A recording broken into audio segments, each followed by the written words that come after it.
Hey everyone, I'm Megyn Kelly. Welcome to the Megyn Kelly Show. Oh, we have a lot to talk about. The fallout from Joy Reid's firing at MSNBC continues. She signed off from the show for the last time last night. I mean, we are going to miss her in our own special way. And her now former colleague, Rachel Maddow, never one to not be the center of attention if she can find a way of injecting herself into a story, decided to deliver a monologue aimed directly at her bosses. Don't miss a moment. Subscribe to this show on YouTube and follow me on Insta, Facebook, and X. There is a real and growing threat to your home and your equity, and it's called title fraud. Here's how it works. Criminals can forge a single document, file it with the recorder, and just like that, your home's title is stolen. They take out loans against your property, draining your equity, and you would not even know it had happened until it was too late. Here's the really scary part. Credit monitoring will not protect you from any of this. But I want to tell you about Home Title Lock to protect your home and equity. Their exclusive triple lock protection gives you 24/7 monitoring of your home's title, urgent alerts if there are any changes, and a team of experts to help restore your title if fraud happens at no extra cost. The bottom line, your home's your biggest investment. Don't leave it vulnerable. Home Title Lock is offering an exclusive 25% off their protection plans. You just go to HometitleLock.com and use the promo code MEGAN25 to get 25% off your subscription and a free title history report to make sure you're not already a victim. Protect your home and equity today. That's HometitleLock.com, promo code MEGAN25. This is the theme of what we saw. I looked it up today just so I would know the actual definition. Merriam-Webster, sanctimony, affected or hypocritical holiness. Wikipedia describes sanctimony as a feeling or display of moral superiority. Here's another one for you. Self-righteous, from Oxford. A certainty, especially an unfounded one, that one is totally correct or morally superior. I give you Rachel Maddow. We will kick it off with SOT 7. In all of the jobs I have had, in all of the years I have been alive, there is no colleague for whom I have had more affection and more respect than Joy Reid. I love everything about her. I have learned so much from her. I have so much more to learn from her. I do not want to lose her as a colleague here at MSNBC. And personally, I think it is a bad mistake to let her walk out the door. It is not my call, and I understand that. I will tell you, it is also unnerving to see that on a network where we've got two non-white hosts in primetime, both of our non-white hosts in primetime are losing their shows, as is Katie Fang on the weekend. And that feels worse than bad, no matter who replaces them. That feels indefensible, and I do not defend it. And I do not defend it. It feels indefensible, and I do not defend it. Okay, she really is one of the most, maybe, is she the most annoying people on television. She oozes sanctimony and self-righteousness. And here's the real capper. She took her boss's faces and rubbed them in shit last night. That's what she did. The guy who oversees, she's got two bosses now, right? All right, she's got the first boss who's new. I've got to look up her name because I don't remember her name. What's her name, Steve? Rebecca Cutler. Okay. Who answers to a different boss who's above Rebecca Cutler. His name is Mark Lazarus. His current title is Prospective Chief Executive Officer of SpinCo. That's Comcast planned spinoff of MSNBC, basically. He's responsible for the company's networks. Well, Rebecca and Mark, do you have any spines whatsoever? Are you actually going to let an employee, that's what she is, Rachel Maddow, talk about you, your company, and your decision-making this way? Mr. Lazarus, do you have any testosterone? Do you have any testicular fortitude to stand up for yourself as a professional and executive, never mind a man, and tell this woman, you're fired too. You're fired for insubordination and for disparaging the network publicly in front of our 4 viewers were very upset about what they must now think. Why don't you? If one of my employees ever did this to me, let's say, we start an MK network and we have MK employees who go from being my producers to going out there and offering commentary. It's happened in many places. And they did this, I would fire them so fast, and I would not be, you couldn't get me to back down with claims of, oh, you're it's viewpoint discrimination. You're cracking down on free speech. No, you work for me. You work for me. I'm going to give you my airwaves so you can go out there and rip on me? No, that's not going to happen. And look, it's one thing if you're in the middle of a whistleblower scandal, all right? I actually thought it was to her credit when she called them out at NBC when they were lying about not having the Harvey Weinstein story knocked down. That was one thing. But just getting on to randomly disagree with their decisions and accuse them of racism because you would have come to a different conclusion, she should be fired. They won't fire her because, I don't say the P word, but they are a bunch of Ps. And she's the only one who comes close to putting numbers on the board. It's all relative, trust me. But, thinnest kid at fat camp and all. And so they're not going to fire her. But what she got away with on the air last night was absolutely disrespectful. And it was insubordinate. And it is just evidence of how she is affected. She is somebody who evinces an affected or hypocritical holiness, a feeling or display of moral superiority. You really have to watch the whole 5-minute bit, but I'm going to take you through it, okay, before we have our guests come. She starts off by saying, I'm going to take a little point of personal privilege here for just a moment, if it is okay with you. Well, we're your prisoners, Rachel, so yeah, go ahead. You may have already heard about these changes announced at MSNBC.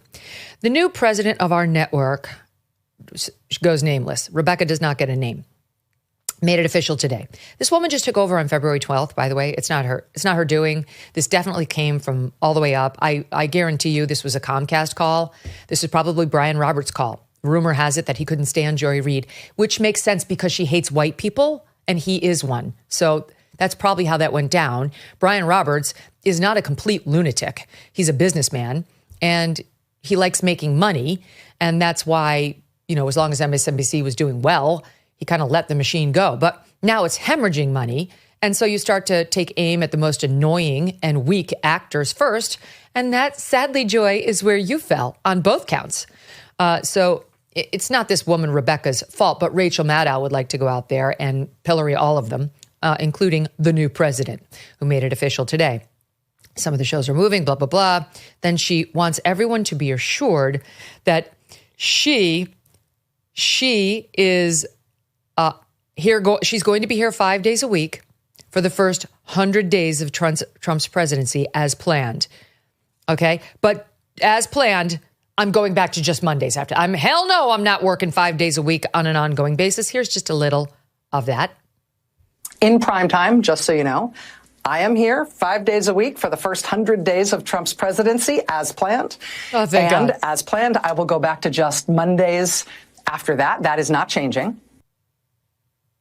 Hell no. Why would I change that? I'm not working full time for my first $30 million and now $25 million a year. She had to take a pay cut, you see. Maybe you've had to take a pay cut at your job recently, given the economy. Did you go from 30 to 25 million and then act like you took one for the team? Aw, little smallest violin for poor Rachel Maddow down to 25 million meager bucks a year. But that's not changing. I agreed to do first 100 days, 5 nights in the anchor chair, but I'm not agreeing to come back full time because I'm Rachel Maddow and I run this network. I run you, Brian, and I run you, Mark Lazarus, and I run you, Rebecca. And if you don't like it, you can kiss my lesbian white fat ass. That's really what you say. And they will. They will. Because they have so far. And they've let her get away with hell. Okay. She points out that Alex Wagner is not coming back at 9. She will be a senior political analyst. That's obviously demotion. I don't have to walk you through why. Jen Psaki will take over doing the other 4 hours of Rachel Maddow's 9 p.m. She talks about Joy, who is not taking a different job at the network. She's leaving the network altogether. And that is very, very hard to take. Very, very hard to take. I'm 51 years old. I have been gainfully employed since I was 12. And I have had so many different kinds of jobs. You wouldn't believe me if I told you, oh, are you just a woman of the people? Why don't you tell us? Walk us back to when you were a normal person. Because now with your $30 million a year and your multiple homes for doing no work, not many of us can really relate to you. I'm going to be honest. All right, Stanford and Oxford Rhodes Scholar. It's possible you lost your tether to the normal people of the world, even if you want us to believe you that you've had so many different kinds of jobs. You wouldn't believe me if I told you. Why is that? We wouldn't believe you because you've become such an out-of-touch elitist snob that nobody would understand if you had any sort of a working class experience in your background. Okay, she goes on. I'll get to that in a second, Deb. But in all the jobs I've had, in all the years I have been alive, there is no colleague for whom I have had more affection and more respect than Joy Reid. I'm going to tell you something. I played part of this at the top. This is over the top, and I'm going to put it on the table. I think it's racial. I think she is saying this in the way people say, some of my best friends are black.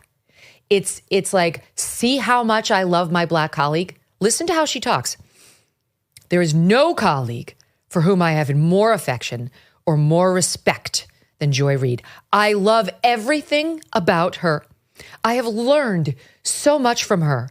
I have so much more to learn from her. Let me make sure I put myself in this subservient position to Joy Reid, because that is what we do in the Robin DiAngelo field of being an anti-racist, the Ibram X. Kendi field of being an anti-racist. We just put on our listening ears, remember the girl on the White Women for Kamala, and we learn, we listen. And God forbid we feel the need to correct a person of color, we stop and take a beat, because people of color can't be wrong and they can't be fired either, unless they are, in which case then everybody on the left side has to yell racism. And also that they were my best friend and I greatly respected them more than anybody, and I learned so much from them and I have more to learn. Okay? It's a form of self-flagellation, and it's pretty obvious. This is not how normal people talk about their colleagues. She is doing this for effect. Okay. I do not want to lose her as a colleague here at MSNBC. And personally, I think it is a bad mistake to let her walk out the door. By the way, think of what a fuck you this is really to her network, which is paying her the $30 million or $25 million a year. Like, who asked her? She's not breaking news here. She's just offering her opinion. My employer fucking sucks, and I think is actually kind of racist. Like, you needed to go on the air with that? That's what a door is for. You go and you knock on it and you talk to your bosses directly if you disagree with the decision that they have made. This is not the Pentagon Papers here. This is not calling them out on their lies about Harvey Weinstein, which she did, to her credit. This is, I disagree with your decision and I think you're a racist. Well, if you really think that, then you should not be working there. Why don't you take your $25 million and walk, sister? Put your money where your mouth is. You already have enough money to get you through the rest of your life. If you're really so disgusted with their racism over there, and I'll get to more of her accusations that her bosses are racist, then leave. Why do you want to work for a bunch of racists, Rachel? Could it be that you have a tinge of racism inside of you as well, which is why you feel the need to make such a big deal out of your friendship with the black co-host who you respect more than anybody you've ever worked with ever? Okay. She goes on. It's not my call, and I understand that. But that's what I think. I will tell you, it is also unnerving, and you heard this up top, to see that on a network where we have two, and she does the fingers, two, count them, two non-white hosts in primetime. Both of our non-white hosts in primetime are losing their shows, as is Katie Fang on the weekend. And that feels worse than bad, no matter who replaces them. That feels indefensible, and I do not defend it. So we have two non-white hosts in the primetime. I mean, not for nothing, but 7 p.m. is not primetime, where Joy Reid was. The people in that slot like to say it is, but it's not. Primetime is 8, 9, 10. And the people who have 11, they try to glom onto. But really, it's primetime is 8, 9, 10. Anyway, we'll count it for now. That's the one, Joy Reid, the non-white host losing her spot. And the other one is Alex Wagner, who I actually didn't know what her ethnicity was exactly. I looked it up. Her father's white and her mother is from Burma, now Myanmar. So she's Southeast Asian. So she's half Southeast Asian, and she's upset about Katie Fang, who is also Asian American. And that's ultimately just so ironic, right? Of course, because it is the white liberals like Rachel Maddow who have been making the arguments that Asians don't count on the oppression scale. Just ask the kids who had to bring that affirmative action case against Harvard, saying, we're getting perfect grades, we're getting perfect SATs and ACTs, we're getting tons of extracurriculars on our resumes, and none of us can get into these schools because you discriminate against Asians. And then we were told, well, you're not on the oppression roster, so that's why, get out. We don't care about the Asians. But now that one half Southeast Asian and Katie Fang is Asian American are getting not fired, but just not allowed to sit in their anchor desk chair anymore. Now that's racist too. Here they count. When Rachel needs to make a point, you're back on the list. Congratulations. Welcome back to Destitution Derby. You are back in the running toward the overly oppressed. Okay, she goes on. Okay, this is where, we kind of talked about her white guilt. Now she's going to get to her rich guilt. But there's just one other piece of it that you should know. From your side of the TV screen, you low-life serfs out there, you will mostly see changes in terms of who's in the anchor chair, the vaunted anchor chair. Don't forget, remember the way they talked about themselves when they fired Ronald McDaniel? The vaunted halls of NBC News. Remember Nicole Wallace? She had the same badge as we did. The disgust. This is how they actually feel about where they work. And actually, everybody who's going to be in the anchor chairs from here on out, they're great. They're great. They're great at what they do. You're not going to be disappointed at all in who's on our air and who you're seeing. Oh, and by the way, we never covered the fact that, yes, 2 of the 4 hosts in her version of primetime are women of color who are getting ousted. Joy Reid's being replaced by 3 people of color. Net, they have more now. All right, they have more.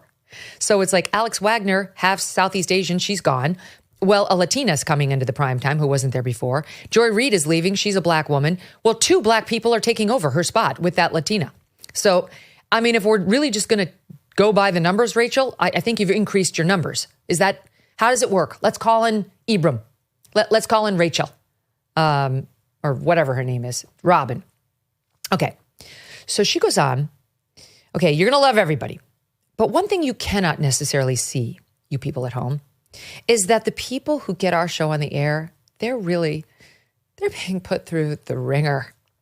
Dozens of producers and staffers, including some who are among the most experienced and most talented and most specialist producers in the building. Doesn't really sound like a Rhodes Scholar. Are facing being laid off. Laid off, I say. There could be actual job losses here. She's absolutely disgusted that now they are, quote, being invited to reapply for new jobs, but that this has never happened at this scale in this way before when it comes to programming changes, presumably because it's not the right way to treat people, and it's inefficient, and it's unnecessary. And it kind of drops the bottom out of whether or not people feel like this is a good place to work. And so we don't generally do things that way. All right? And she goes on, but in the meantime, being put in this kind of limbo, the anxiety and the discombobulation is off the charts. It's off the charts. And I'll get to that in one second. So here she is trying to be like the person I feel for the little guy. I'm the one who's not, I don't really care mostly about Joy. I care about Joy's staff because they're the good people who are now wondering what's going to happen to them. And indeed, they were told that they're laid off, reportedly, that they could reapply for a new position on a different show. But obviously, NBC News had it with the messaging coming off of that show at 7. And they're 100% right that not only did Joy Reid need to go, but the whole staff needed to go.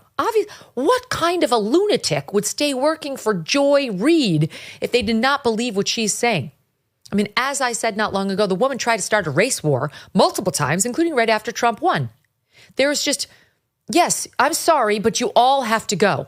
You all have the stank of her racist viewpoints and hatred of America all over you. Good luck getting any other job.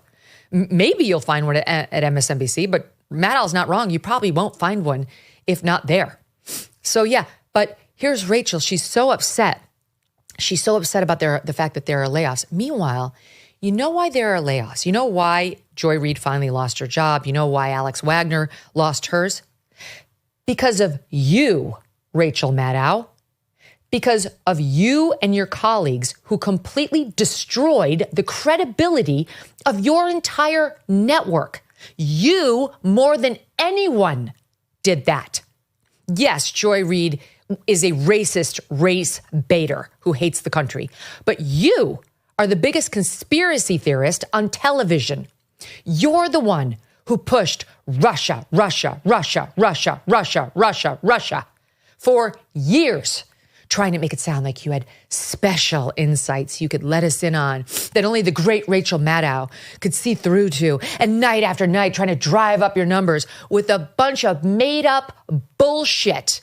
And the reason we know it was made up and it wasn't a good faith error, which can happen but didn't hear, is because you never owned it and you never apologized and you never corrected the record.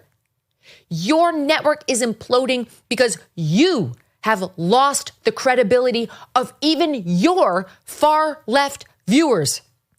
They know you're bullshit. They know your colleagues are bullshit. They know you hate the United States, that you've been misleading them serially for years now. So I'm glad you feel sad that some staffers are getting laid off. But if you're looking for someone to blame, look in the mirror, sister. It's actually not the fault of the new woman, Rebecca, who took over 2 minutes ago. It's your fault. And it's absolutely Joy Reid's fault and Lawrence O'Donnell and Chris Hayes. And you know what? If we're going to play by your rules, why isn't somebody answering at MSNBC over the fact that the two white guys and the white woman, Joy Reid, got to keep, Rachel Maddow got to keep their jobs, and Jen Psaki, another white woman, got elevated into the primetime? Why don't they have to answer for that? Those are their rules, pure numbers. DNC, they've got to count how many non-binaries are running for the top position. MSNBC, you got to account for every white man you leave in his role. And if Rachel Maddow feels so bad about the numbers of whites in their primetime lineup, you know what she can do, don't you? You know what she can do. She can ride her whatever bike she rides right offset and go home to one of her mansions. She can leave. She can quit. Make room for a white person to leave the stage and open it up for a black anchor or a Southeast Asian anchor to come in. Someone, dare I say, Rachel, maybe as good as you, maybe even better than you. Maybe somebody you could respect even more than a Joy Reid. She'll never do it. She needs her power. She needs to feel important. She needs her $25 million a year. She needs it. But she's still a good person. She's not an elitist snob because she's mentioning the little people who are being laid off as she cashes her own check. Let me tell you something. I was across from Rachel Maddow for years in the prime time of cable news at 9 p.m. And I fucking crushed her. She never came close to me. But I know what it takes to put one of those shows on the air. And you can do it with 11 or 12 people, 11 or 12 producers. And that would cost Rachel Maddow or MSNBC maybe $4 million, maybe $4 million if you're going by generous cable news salaries. And she can afford that in about 2 weeks. She's been making that 30, 25, just took the pay cut, but $25 million a year. She's been making that for at least 8 years, I think, by my back of the envelope calculation. She's got plenty of money. I mean, after taxes, if you New York City, you cut it in half. So it's what, 12 and a half for rounded up to 10 years. There's over $120 million in the bank. That's not earned. That's net. Why don't you save half of them? You don't have to save half. Do $2 million.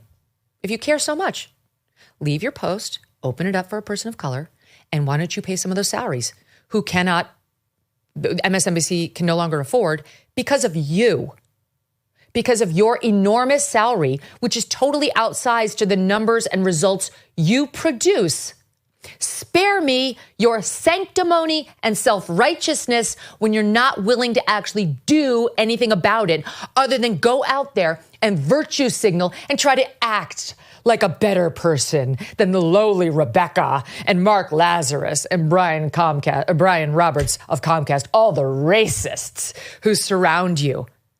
It's a joke. It's offensive.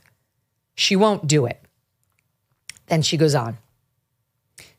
This is about how hard it is to be a member of the press right now. They don't need this added stress, Comcast.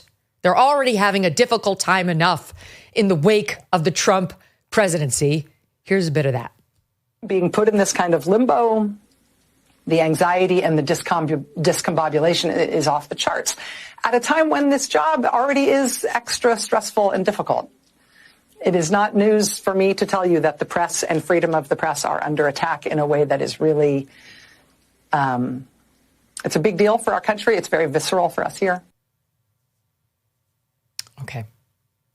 So it's a very difficult time. Very difficult time. And the job is already stressful and difficult. We're at Normandy. They're storming the beaches right now. The Germans are up there. They're firing from the cliff above, and she's there in the boats coming up to the shores to save the world. That's how she sees herself. That's how these other leftist so-called journalists see themselves. And that's what she's talking about. It's very hard to save democracy. We've got a tyrant, dictator, autocrat in the White House, and press freedoms are being eroded, censorship around every turn. Oh, wait, no, that was Joe Biden. Where were you then again? That wasn't stressful. That was not difficult, right? Because you were asleep at the switch. So we had 4 years of fake Russiagate claims. Then we had asleep at the switch and people at your network telling us that it was the best Joe Biden ever in March of 2024 saying that. Then Trump won and it's Normandy. You're back at it. It's very stressful. I'm sure it's very difficult for you, Rachel, with your ability to have a masseuse waiting for you at home every night before you go to bed, to have a bed full of gold bars awaiting you. I'm sure it's really stressful for you journalists over at MSNBC. And then she says, okay, what pains us here the most is not what happens to us. That's 100% false. That's exactly what pains her the most. She cares mostly 100% what happens to her. It's what happens to our coworkers on whom we depend and who you don't necessarily know, but we respect and love them and depend on them. See, I love you. I love you. Don't go to Page 6 with nasty stories about me. I love you, even though I can buy and sell you. And did I mention we respect them? Again, she throws in. This is a difficult time in the news business, but it does not need to be this difficult. We welcome new voices to this place and some familiar voices to new hours. Okay, and then she finishes up with, look, I believe, and I bet you believe, that the way to get there, like to get to growing the audience and to staying here forever on MSNBC, is by treating people well, finding good people, good colleagues, doing good work with them, and having their back. Should we have the back of racists on television? Rachel, is that a good policy? Should we have the back of the Joy Reids, of the Tiffany Crosses? Or are we allowed to say they've gone too far? They've offended more than half the country. They've offended large swaths of the black community, never mind the white community. Are we allowed to ever say that? Or they're black and they're fired and that's a problem for you? Then we didn't have their back. We betrayed them. There was a disloyalty problem by the bosses. And she says here, so I believe we could find these good people, good colleagues, and do good work with them and have their back, and that we could do a lot better. A lot better. I wonder how Ronna McDaniel feels about Rachel Maddow having her back. Did she have the back of that good colleague? Did she stand up for a Republican who, in the most mild and milquetoast ways, got behind some of Trump's election questions? But it was a bridge too far to wear the vaunted NBC News badge. I don't remember her having her back. And Rachel Maddow trying to say what pains us the most is not what happens to us is a lie too. The reason she won't give the $4 million or the $2 million to save any of those jobs, and she doesn't have to cut him a check. She could actually just take it out of her current salary. She could just reduce her salary from 25 to 23. Could you make do on 23 million, Rachel? Could you do it? Like, seriously, if you went in there, why don't you do the Tom Brady, right? Didn't Tom Brady go in there? I don't know anything about sports, as you know, but I believe he went in there at one point and said, I'll take a cut so that I can save my offensive line. That's what you actually do if you care about your supporting teammates, as she claims she does. You know why she won't? Because she's got bills to pay and her lifestyle is too important to her. Rachel Maddow currently, according to my calculation, and I'm sure it's much more, has a $10 million penthouse, I say, on the Upper East Side, where her neighbors are Jodie Foster and Barry Manilow at some point. It's got, according to its listing that she owns, breathtaking views of Central Park and the city sideline. It's got not one, but two private terraces, including one right off of her master bedroom, where she can go, and that's the right term, because she can go out there as master and say, oh, let them eat cake. I expressed how badly I feel for them. I said I respected them. Bitterman, bring the car around, please. That's her life. Then on the weekends, she jets off to Western Massachusetts to what is described as a pre-Civil War farmhouse, which has both a main house and a decked-out bathhouse, complete with spa. This is the bathhouse. Spa and beds and other accoutrements. It's so special, it got its own spread in New York Magazine, built in 1869, and her small, this is just the bathhouse. This is not the main house you're looking at, which she didn't put on camera. So this house that she owns in Western Mass is built in 1869 and in one of the most expensive states in the Union, sits on 12 acres. Maybe you could have one of the staff go stay in the bathhouse.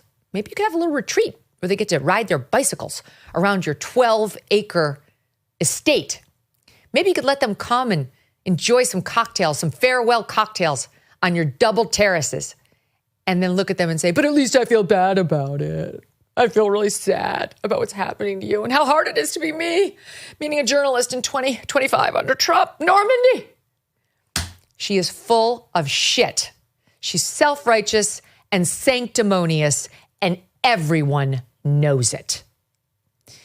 Joining me now with reaction, Batya Ungar-Sargon. She's a columnist now for the Free Press, which is a great move out of the disgusting Newsweek, which did the most vile piece I've seen in recent history on this mass murder of a family in Connecticut. It happened about a month ago. Before I bring Batya on, I just want to tell you this. It was the Pettit family, and this father and mother and their two daughters were attacked by these two monsters. These two guys laid in wait. They followed the mother and the daughter, saw them grocery shopping, then laid in wait, went into the house and tied them up, got the mother in the morning to go to a bank, got the mother to make a withdrawal. The mother said while in the bank, I'm being kidnapped. The bank teller did wind up calling the police, but by the time the cops got there, within 38 minutes, I think it was, the mother had been killed. The father managed to escape last minute, and both daughters, 17 and 11, had been killed. One burned. They were burned alive after they raped the 11-year-old. And Newsweek took the opportunity within the last 30 days to do a sympathetic piece on one of the two killers he's in jail for the rest of his life, and how he is now a she, and how he is going to be suing for his gender-affirming care to be paid for. And I just want to tell you something. We taped an hour on this. It was an extra that we release sometimes on the show. We did a whole hour on this. And I said to the team when it was over, we can't release it. And they said, why? And I said, because I was too angry and it was too dark. It was so dark going through the details of that horrific crime. And I call out the writer by name and I call out Newsweek by name. And it's not Batya's fault, but I said, I can't believe they have somebody as good as Batya working at this disgusting publication that did this. And I just never released it because it was so dark. I actually would love to get your thoughts on whether that's something you would even want to hear.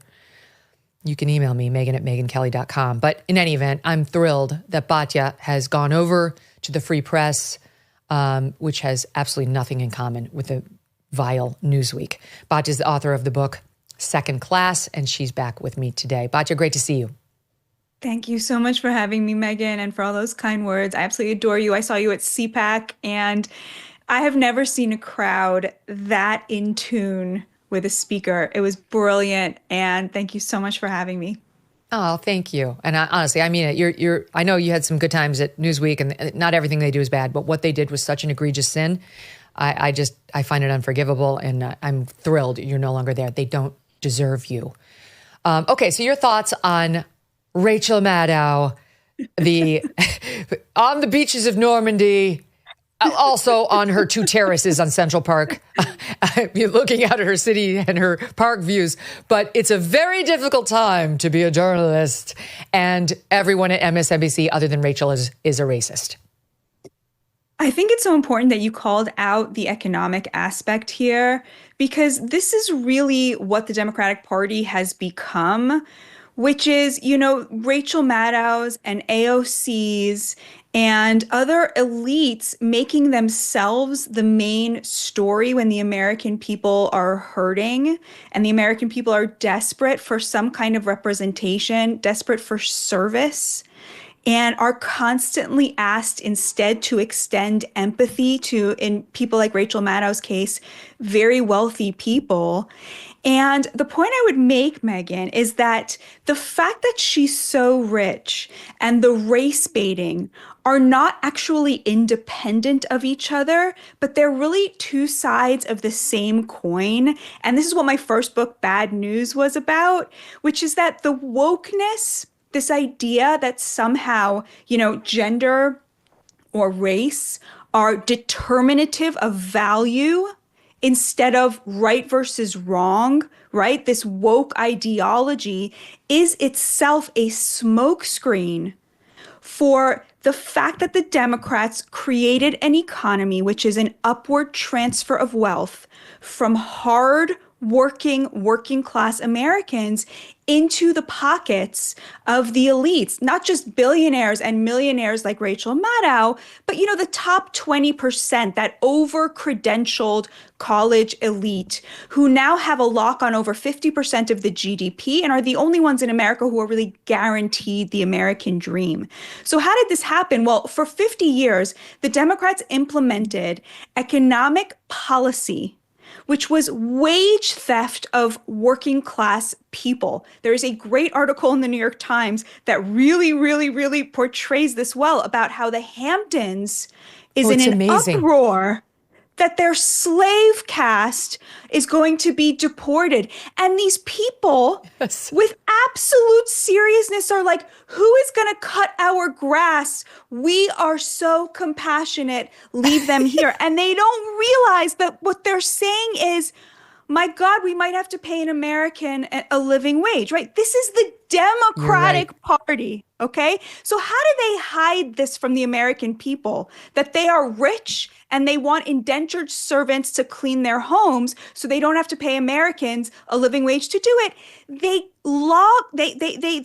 latched onto this woke ideology of race and gender, where they said, oh, we don't want open borders because we want slaves. We want open borders, and you guys are racists if you oppose it. We are the compassionate ones, and you are the racist ones. We are the ones who support Joy Reid.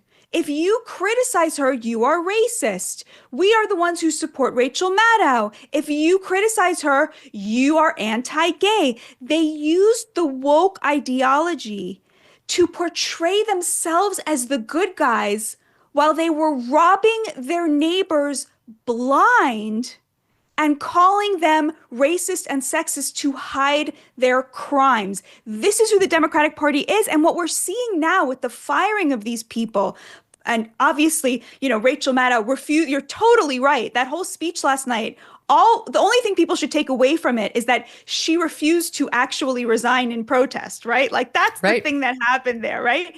What we're seeing now is if the wokeness took a worldview that Americans used to have based on the difference between right versus wrong and replaced it with a worldview based on powerful versus powerless, race, white versus black, straight versus gay, right? And whoever is a person of color or gay is inherently virtuous because they have less power, and whoever is white is inherently evil because they are the oppressor.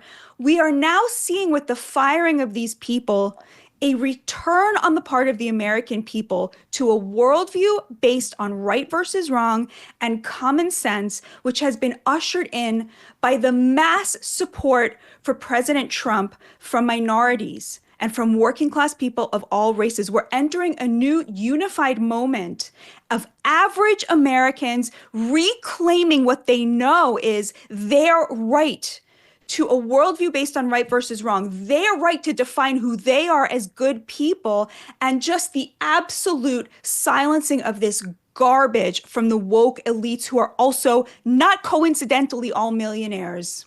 Yeah, that's so true. I want to play the Jane Fonda soundbite from the SAG Awards the other night, which encapsulates a lot of this too. But I've got to spend a minute on that New York Times article. We read this as a team over the weekend, and we were all like, thank God Batya is here on Tuesday. I cannot wait to talk about this with Batya. It's worth quoting from. Okay, so the headline is, in the New York Times, they helped make the Hamptons, and now they're living in fear. Subheadline, Latino immigrants care for some of America's most lavish beachside mansions. Their disappearance would affect the wealthy, too.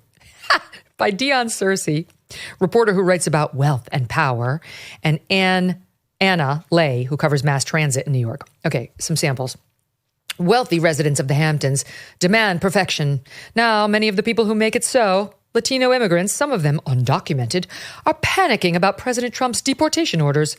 The fear is on display outside a convenience store where day laborers sprint into a nearby field when a stranger approaches. It is present in the nervous apologizing of a longtime housekeeper when she interacts with police after a minor automobile scrape. And it courses through a small encampment in the woods where a landscaper is awaiting warmer weather so he can start cutting grass again to send money home to his family in Mexico. Obviously an illegal. Tom Homan, alert. In the Hamptons, with miles of privet hedges and luxury homes, Latino immigrants make up the bulk of the workforce, logging 12-hour days flipping mattresses, scrubbing toilets, and hanging drywall, and in the summer tending vineyards and assembling patio furniture under the hot sun. Some arrived illegally, crossing the U.S. border after grueling desert or jungle treks. Some have legal working papers, but are worried they could be swept up in raids, or that their undocumented family members and friends could. Some believe Trump is going after criminals, others aren't sure. In the town of East Hampton, which encompasses many of the villages at the East End, Latinos make up more than a quarter, blah, blah, blah. Okay, then they go on. Okay. Some of the wealthy are quietly beginning to make calculations about what it would mean if their undocumented workers were deported. Who would mow the lawn? Everyone relies on housekeepers and carpenters and tree cutters and grass cutters, said Merritt Molen, founder and executive director of Hamptons Community Outreach. People come to the Hamptons to enjoy their houses, and who is going to take care of them now? It's amazing, Batya. It's amazing. And the piece explores how a lot of these people, a lot of the illegal immigrants are living in encampments in the woods because, of course, they can't afford a home or even to rent on the Hamptons. Their indentured servants are literally homeless. They're day laborers, and they are fighting to keep their slaves as if they are walking across the Edmund Pettus Bridge with Dr. King. It is so absolutely disgusting. Everyone has to read this article because they just have zero sense of, no awareness of how this would come across to an average American. And Megyn, I'll just give you one data point. There is not a single industry in America that is a majority illegal immigrant. Not one. Not a single one, which means that every time a Democrat says they're doing the jobs an American doesn't want, they are insulting millions and millions and millions of Americans who get a lot of dignity from cleaning toilets or doing farm work or any of the other number of mowing the lawn that these rich Democrats would rather kill themselves than do. And I think that's the key here. I mean, it's hilarious and it's infuriating that they call people racist who call them out for this. But at the end of the day, the Democrats' version of the economy is they want everybody who they care about, all of their, college educated professional managerial elites to be making, $250,000 a year. They want all manufacturing shipped overseas to China and all of the service industry jobs to be done by slaves who are brought here by cartels. That's their model of the economy. They're going to pay off working class people to stay home. The people who live in the woods, who mow their lawns and scrub their toilets, they don't get paid a real salary. They don't have a paycheck. They're all paid cash under the table so that these people don't have to pay any sort of employer worker insurance, and so that they can pay them this lower wage that the immigrant takes the full balance of. That person doesn't have to pay taxes on it. So both parties understand they're going to have to pay less. Believe me, I had lots of people who suggested to me when I was younger and needing nannies, and when my kids were little, oh, here's this woman, but she wants to get paid under the table. No, I said, no. We're not doing that. And I paid everybody. I mean, I'll never fail an audit because anybody who's ever helped me has gotten paid over the table. And yes, you then have to pay a little more because you want somebody who's great and you want their net salary to be competitive for them, to be a living wage that they can actually enjoy life with, or they will find somebody else to work for. And it does cost more. I could have gotten lots of folks who were undocumented to work for me for a cheaper wage, but I didn't do it. But these people in the Hamptons who have more money than I do, way more money than I do. There's a home out there worth $450 million. They don't, and I'm not talking about this particular owner, but I'm just saying people like that who are in this article don't want to have to pay. They're scrimping and saving every last dime, and they don't want to pay it to an American who, yes, might cost a little more, especially because you'd have to pay them over the table. That's exactly right. And you will be surprised to know who the last Democrat to admit this was. It was Bernie Sanders in 2015. When Ezra Klein asked him in an interview, he said, "You care so much about the poor, Senator Sanders. Shouldn't we have open borders?" And Bernie's response was, he went like this. And Megyn, I'm going to do my Bernie Sanders impression only for you. Yeah, great. He went, "Open borders? That's a Koch brothers proposal." He was horrified. He went on to say the Koch brothers would love that. Have an open border, pay people $2, $3 an hour. And then he went, "I don't believe in that."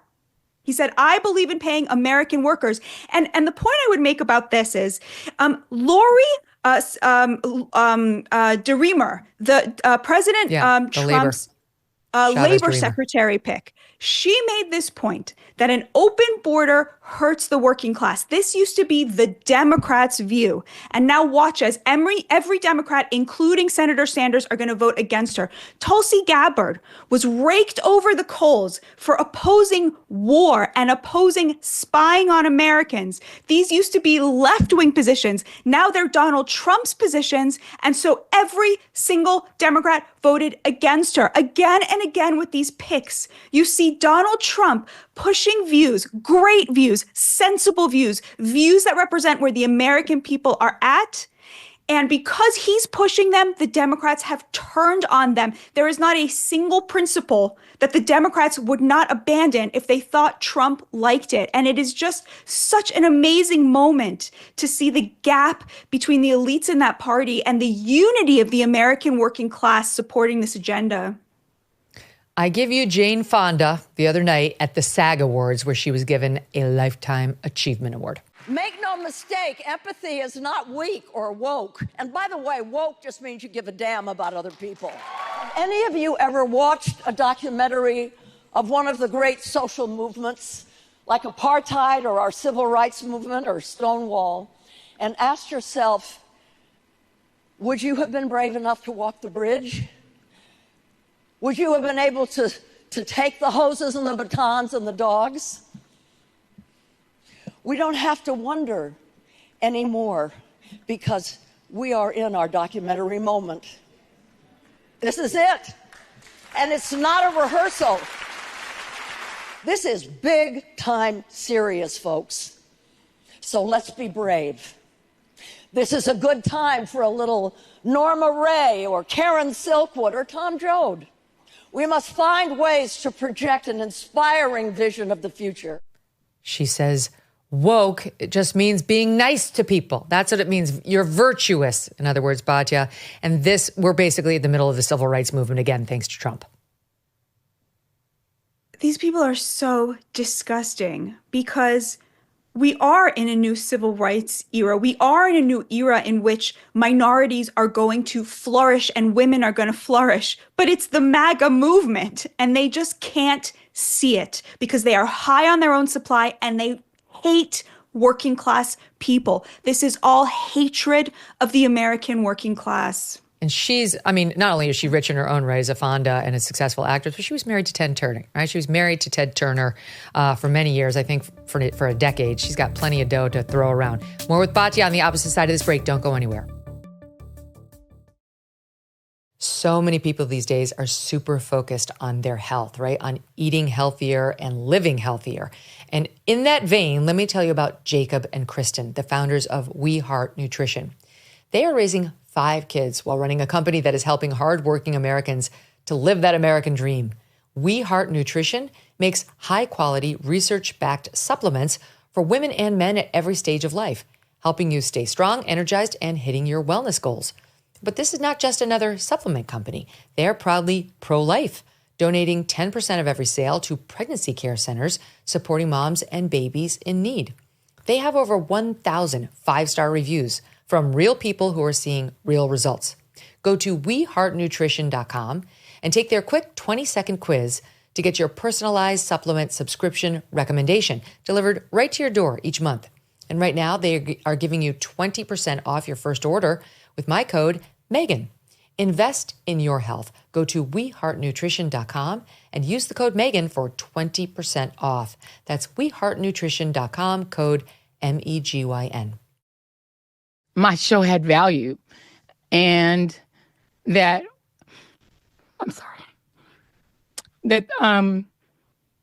what I was doing had value, and then it mattered. Where I land is that the moment of guilt that I felt, that I went hard on so many issues, whether it was the Black Lives Matter issues of a young baby or a mom or a dad that was killed, went hard for immigrants who've done nothing but come to this country like my parents did, or whether we've talked about what the president is doing that is subversive to the Constitution, defending books that people find inconvenient. And yes, whether it's talking about Gaza, and where I come down on that is I'm not sorry.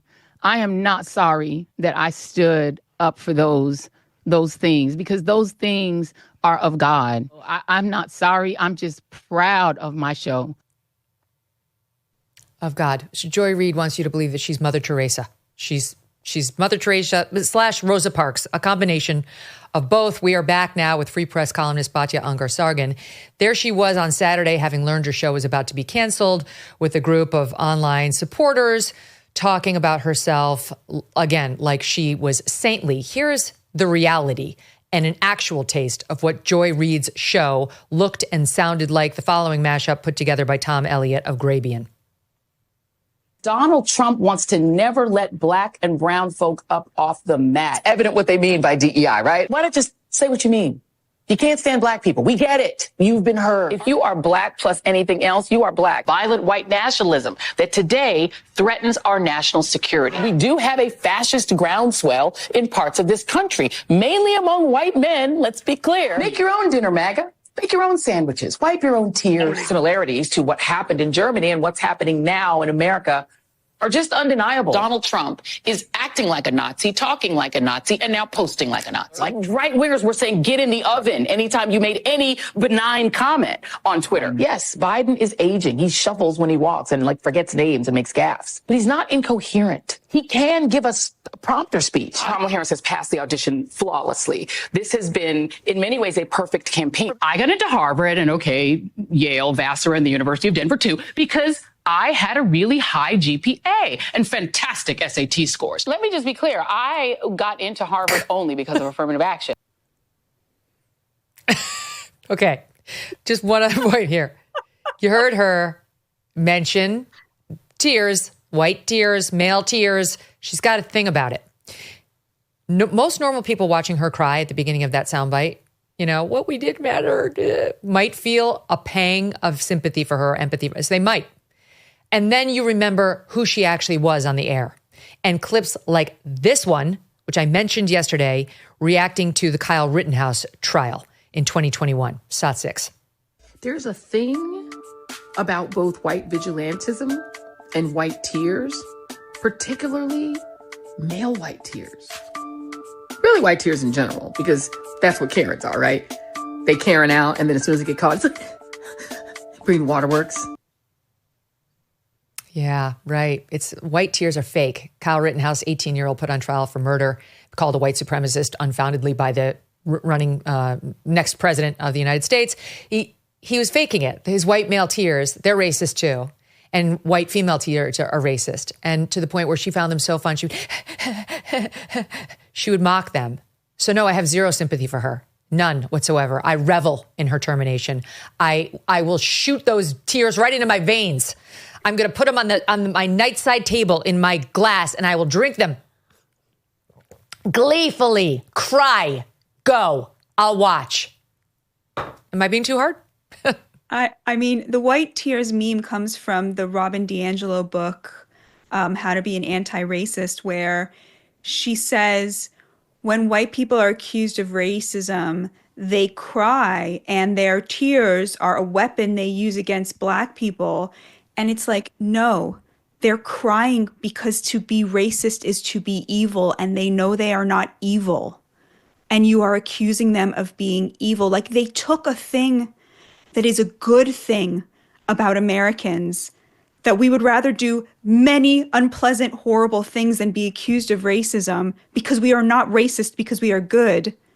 And they use that as a sign of somehow being bad, which makes people question themselves. And that is ultimately what they wanted with this meme, was when you as a white person feel upset that you've been falsely accused of racism, you then need to question your most basic godly instincts. You can never trust your sense of right versus wrong. Only they can tell you who is right and who is wrong, who is good and who is evil.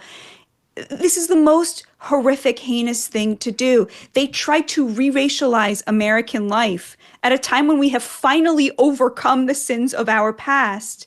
They tried to create a new standard of anti-racism to give themselves power and to make a lot of money. And I am so unbelievably grateful to God and also grateful to President Trump that we are coming to a moment as Americans where this just does not work anymore, Megyn. Mm-hmm. No, it's true. I saw in the news yesterday, Don Lemon was out there upset that I'm enjoying the Joy Reid termination, once again calling me nasty names. And really what's happening here is when one cannot generate light on one's self by oneself, they may find it fine just to bathe in the reflective light of someone else who actually is successful. That's what's really happening there. Don Lemon has no viewers. He has no listeners whatsoever. He has not been able to make it in the cable news world, where he was repeatedly demoted and then fired. He was fired 2 minutes after getting hired by Elon, which should have been a lifeline to him, but he was too stupid to actually take advantage of it. And now he's too stupid to actually make it in the digital lane. So he did the one thing that he could think of to do, which was get into the press by attacking me. And now he's gotten more ink than he's gotten in the past 4 years. But he's a sad, pathetic little man who actually cannot make it in business on his own. And really at this point, thoughts and prayers, Don. Hang in there. But that's right. Joy Reid, all these race essentialists are failing because the jig is up. People see what they're doing. We're over it. The great awakening happened with Trump's reelection, and the fever has broken. That's why, yes, Joy Reid got fired. Because, Batya, I asked my team to go pull the numbers. Okay, in January, MSNBC's demo was the lowest in prime time it has ever been. Ever. Worst January ever for MSNBC.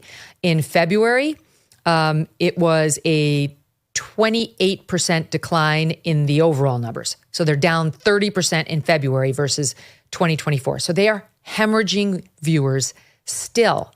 Joy Reid's show is bad. It's a little worse than her colleagues, but it's not that much worse. It's her messaging. I absolutely believe that Brian Roberts had enough because she is being replaced by 2 Black people and a Hispanic. And I don't know Simone Sanders that well. She used to be more normal. I think she's gotten a little woker and more annoying over the years as her star's been rising on MS. But Michael Steele, while he's a never Trump Republican, he's not in Joy Reid's field when it comes to incendiary race bombs. I'm not excusing the stuff he says, but he's not. And Alicia Menendez, same. So they're definitely making a move slightly closer to normal. I don't want to say center, but slightly closer to like the bounds of normal conversation by axing her because they know the country's over it. Yeah, I don't think it's going to be enough for them because, I mean, the truth is because 96% of journalists are Democrats, if you're a Democrat, right, you want to understand the moment. You want to understand how you lost. You want to understand why so many of your fellow Americans voted for a person that you maybe, let's say, believe even because you were told by the media is literally Hitler, right? No conservatives have to wonder how Democrats see things, right? We are constantly bombarded with it. It's everywhere. It is inescapable. And so I think for a lot of Democrats who, maybe don't like Trump, but love this country, I'm talking about Democratic voters, they are turning now to Fox News, to the Megyn Kelly show, to a host of conservative media outlets because they want to understand what happened. And they know they are not going to get that from the people who spent 10 years calling Trump literally Hitler. And so honestly, the only thing I think that could save MSNBC right now or CNN is for them to seriously invest in bringing on conservatives, because I think that is what Americans want to hear. They're sick of the divisiveness. They're sick of the polarization. They're sick of people getting rich off of trying to get us to hate our neighbors. They want to hear how the other side thinks so they can make an informed decision. They want the temperature brought down, and they want to see people having civil debates. That's what I believe. Well, it's going to be interesting to see what happens with some of the contributors who are on Joy's show, like the racist man, Ellie Mistel. I mean, he and Joy were the 2 most racist people on TV, in my opinion. He just dropped a new column in The Nation saying as follows. Okay. Pointing out the white hosts at the network remain, as of now, unaffected. Fair point, Ellie. Well, you should get up in their grill about that because them's their rules. You should make them play by them. What's happening over there is not subtle. Cable news has never been truly comfortable with authentic Black voices. White executives tend to treat Black folks as interchangeable. Joy Reid is not interchangeable. She's indispensable. And having dispensed with her, cable TV news is left with a gaping hole. The Black mentor class is being fired, not just on TV, but throughout America. That, of course, is the point. That's why people like Joy are being cast aside. White viewers might think the cable network, they might think they just went after her because she is Black and outspoken. But his point is she is our mentor. She is showing other Black people how to be and act and complain a lot. And shutting her up by bounce passing her out of that post was intentional by the old white people running Comcast. I mean, it's not surprising. In a way, he's right. The only people of color that the extreme progressive white elites let in are the ones who are race baiters because it's the perfect smokescreen for class, right? Like when you're out in the Hamptons, right, and you're only willing to employ illegals who live, in the woods behind your home, you don't want to see like people of color saying, hey, we also are not really comfortable with all of these illegal immigrants, right? What you want is a person up there being like, it's racist to oppose an open border. And so I think in a way he's right. The power structures that be of progressive, white, rich leftists, they do only let a certain line forward. You're not going to get someone like Lawrence Jones or Charles Payne, brilliant Black men who are conservatives, to actually show up and talk in the way that people in their community actually sound like and actually talk like. So you're saying he has the right point. He's just got the wrong groups that are being allowed permission and entry versus the ones who are getting kicked out. Exactly right. They won't let any. And by the way, just for those of you playing at home, here's a throwback to Ellie Mistel on Joy Reid's show, so you can see why he's so upset that this platform is being canceled. At a basic level, if you want rights in this country under this conservative Supreme Court, you better be a cis hetero white man or an Uzi, because those are the two things that this court believes have rights. It's amazing why their numbers are so low. Batya, I don't understand it. All right. Now, wait, in the time we have left, I'm dying to ask you, because the one thing I've seen a ton from you over the past month or so is you are not a fan of Elon Musk. And he's, I think, maybe I overstate it, but I don't think you are. And he's been all over the news running Doge and sending out the email to people saying, what did you accomplish this week? Then Trump stood by him and said, I thought it was a great email. And I actually do think you need to fill that out or you could be fired. So what is it? Be specific about what it is Elon is or has been doing that turns you off so much. Thank you so much for asking me about this, Megyn. I hope your listeners are aware of this, but obviously you allow voices on here that you don't necessarily agree with about everything. And that's very rare, unfortunately, in the media. And I'm very grateful for you for that. And of course, to talk about this, his entire supply chain is in China. And he is unbelievably close with the CCP. Xi Jinping asked him to build a showroom for Tesla in Xinjiang, which is where the Uyghurs are being genocided, and he complied. He didn't have to do that. He's the richest man on the planet. So he has this unbelievably obsequious relationship with China, who I believe is our greatest adversary. I don't see how you can truly be an American patriot when you have to bend the knee to China and have proven willing to bend the knee to China over and over again. He's such a maverick on Twitter when it comes to American politics, but he has never once said a negative word about the CCP, which of course engages in tons and tons of, human rights violations, the genocide of the Uyghurs, and of course undermines America at every turn that it can. So on that front, I'm very uncomfortable with him being this close to power. The way that he related to American workers over the H-1B visa squabble over Christmas, when he literally endorsed a tweet calling Americans retarded. I really, really, really didn't like that.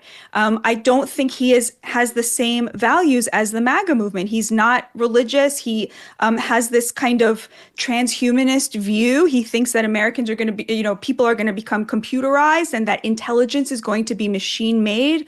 All of this stuff for me really puts him at odds with the values of the MAGA movement. Now, that said, I really trust President Trump's judgment. He's an amazing judge of character. He has a very clear idea of what the mandate is. I think there's a little bit of good cop, bad cop going on with him and Elon, so I appreciate that. Obviously, I love getting rid of government waste. Obviously, I'm super critical of the USAID. I think it's amazing that they just axed all of that.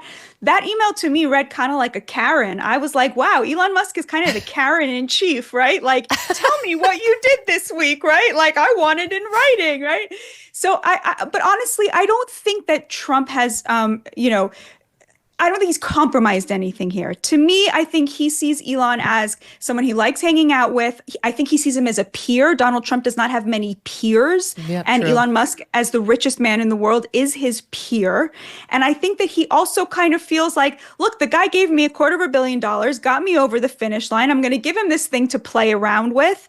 He'll get bored in 4 months and he'll move on. I don't think Donald Trump expected this to take over, especially when his achievements on so many other fronts are colossal. I mean, Israel, Palestine, Ukraine, immigration. I mean, Scott Bessent is doing an amazing job in Treasury. This rare minerals deal in Ukraine, we're going to get some of our money back. Hello. Like, he's doing such amazing, amazing things. I don't think for a second he thought that the media was going to take, orange Hitler bad and just try to put it on Elon. And I also think that, the media, of course, is criticizing him for all the wrong things. But so that's kind of where I'm at on this. Well, that's interesting because I've been seeing, I respect and appreciate your judgment. And I've been seeing that you're not a fan. And Steve Bannon now infamously is not a fan. Those two have been kind of at each other. And it's fair. We had the All In guys on last Friday. They are very much fans of Elon and what he's doing. And I get what you're saying. I think he's a very unique figure. And the transhumanist thing was the one that stood out at me because, he's doing the Neuralink. Like that actually could solve paralysis at some point. So there's some upsides to the way he sees the human machine possibilities too. But we've never had a figure like him, not in modern day America. And I would say the other thing is maybe Trump did see how much heat Elon would be taking and he's enjoying it because it's given him some cover for, I mean, truly, if Trump wraps up Ukraine in the next 2 weeks, as he is saying they might, and finishes off this peace deal in the Middle East and with the return of the hostages, he should get the Nobel Peace Prize. I mean, there would be no question 100%. that Trump should get the Nobel Peace Prize. And that's within the first 2 months of taking office, right? It's like maybe you want the big, different distraction, who I will say also calls himself retarded, but whatever, over here, while you're focused on things that really deeply matter.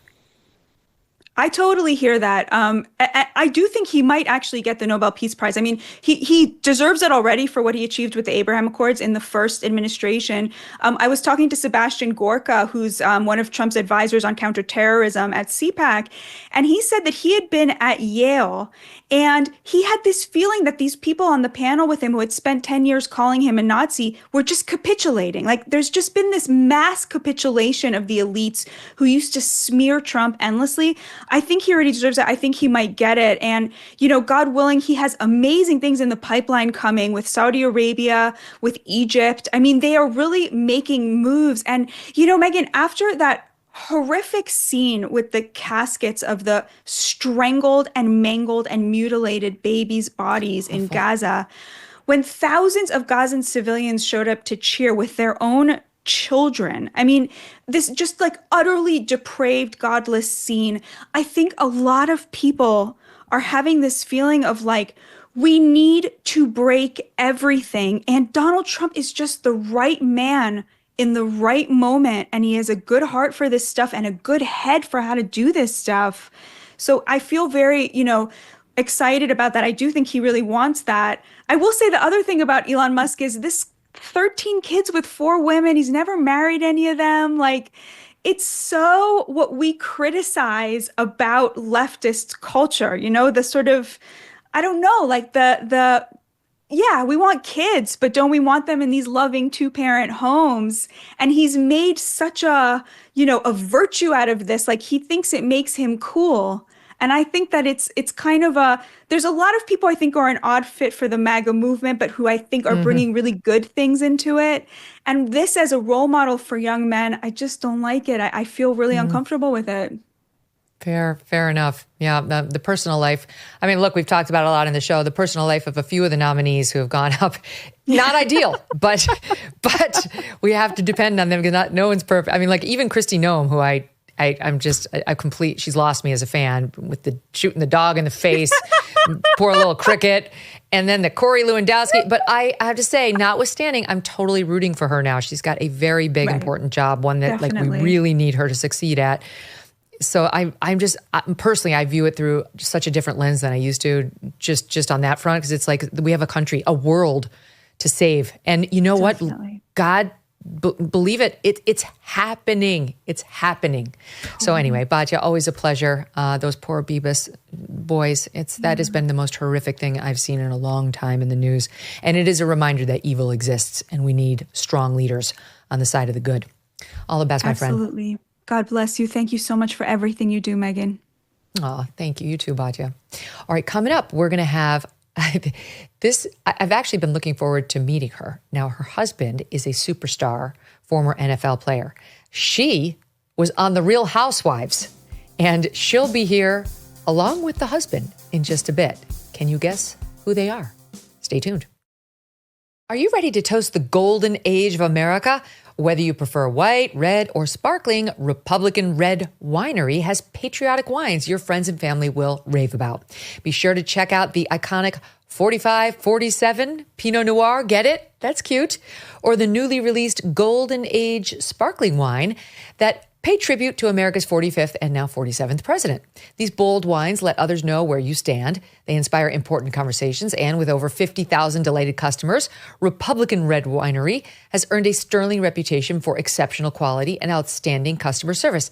This would make a great gift. People will love this.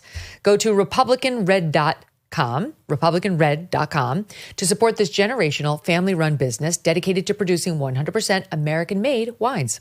And to celebrate the golden age, we are offering you an exclusive discount. Use code Megyn at checkout, and that'll give you an additional $5 off your order. Again, go to republicanred.com and select your favorite wines that ship directly to your doorstep. That's republicanred.com, republicanred.com. Offer code Megyn, MEGYN. The stance that President Trump has been championing about keeping biological men out of women's sports continues to connect with people all across this country. That includes one former cast member of the Real Housewives of Beverly Hills, Annemarie Wiley. Annemarie is married to former NFL great and digital host Marcellus Wiley, who's been on this show multiple times and will be here to join his wife soon. But first, we welcome Annemarie to the show. Nice to have you. Hi, Megan. Thank you so much for having me. I was really looking forward to meeting you. Oh, same. I confess that while I love the Real Housewives franchise, I only catch it like here and there. So I did not see your year on the show. And is it true you only got the one season? I got half a season. What happened? Half a season. You know, I was really excited for the season. It was something that, you know, kind of fell into my lap out of nowhere. You know, it was nothing that was on my radar. It's not anything that I auditioned for. I guess they had filmed half a season, and then one of the cast members reached out to me. I had met her randomly at a party at her home a few months prior, and she reached out to me on social media and said, hey, you know, we just started filming season 13 of The Housewives, and production's looking for a new housewife. Would you be interested? And, you know, I talked with my husband about it, again, because, you know, I was very happy being a private person, you know, letting my husband be the person in the spotlight, being a wife, a mother, a professional, I'm a nurse anesthetist, you know, just taking care of my family and my home. And I'd never really wanted or craved to be, you know, in the spotlight. But he was like, you know what? You are a multi-hyphenate. I think this would be a really great platform for you. And I thought it would be a really great opportunity for me to, you know, showcase a nuclear Black family, because I think that that is something that is missing from mainstream programming right now. And also a good opportunity just to showcase a different kind of housewife. You know, like I come from a very varied background. I was born in Canada. I was born to a Dutch mother, a Nigerian father. I was put up for adoption when I was born. And then at 2 weeks old, I was adopted by a Dutch Indonesian family. So I grew up in an Asian household. I grew up in a very small rural town, about an hour and a half outside of Vancouver, raised by a single mother. I had two sisters, one of whom was also adopted. And you know, very humble beginnings. And I played sports my entire life. I started running track when I was 5 years old. I had many knee surgeries. And so I switched over to basketball. I played all through high school and college. I was a collegiate basketball player as well. And that was really how I was able to, you know, afford to go to school and get my education, get my nursing degree. You know, and then 6 months after that, I moved here as a travel nurse. I worked very long hours. I started grad school. And then I met my husband, you know, this big NFL player. So, you know, I kind of have, and Marcellus does too, we have this kind of rags to riches, adversity to affluent sort of stories. And those were things that I wanted to be able to share with the viewers. I wanted to be someone that was relatable, you know, someone but Bravo, I guess, had different ideas. All of your diverse background. And I mean, I know you just got back from the Trump White House where you guys were invited there to celebrate Black History Month. For sure, if that had happened prior to the Real Housewives thing, they would not have cast you. But I'm going to guess that you maybe weren't saying exactly the right things to please the Bravo executives, because I don't remember the season that had anybody who wasn't an established progressive in any of the main roles. I mean, I've listened to that cast out there talk about the Me Too movement, like believe all women, and women would never make up these stories, and they hate Trump. So it's like, I wondered, do you think that played any role in your short stint there? Yeah, see, it was very interesting because when it was first announced that I was going to be filming for the season, the narrative was so positive and everyone was so excited. It was, wife of Marcellus Wiley. She has such a full and exciting life. She's a mother. She's a professional. They're going to be a wonderful addition to the show. Everyone was really, really excited. And then someone went and, dug up stuff, as the media likes to do, and they found this clip of Marcellus, I think years prior, saying that he would not be in favor of our daughters playing sports against transgender females. So he's, saying he would protect our daughters. He would not allow that to happen. And immediately, the narrative completely shifted. We and I were completely vilified, labeled transphobic. They went so far as to even say, they're like, she follows Candace Owens on social media. She's best friends with Candace Owens. I've actually never met Candace Owens. I do think she's brilliant, but I've never met her. But, saying I was best friends with Candace Owens. And so, like I said, the narrative completely changed from this, she's going to be a perfect fit, we're so excited about her, to very, very dark, she's transphobic. And, then I was the media essentially canceled me. And what a shock. Right. And it was very interesting, though, because when I look at that whole Candace Owens piece, I want to get this in quickly. The reason that I started following Candace Owens, because I was never into politics prior to any of this. I was actually a lifelong Democrat, coming from Canada. Yeah. I was very in favor of very strong social systems.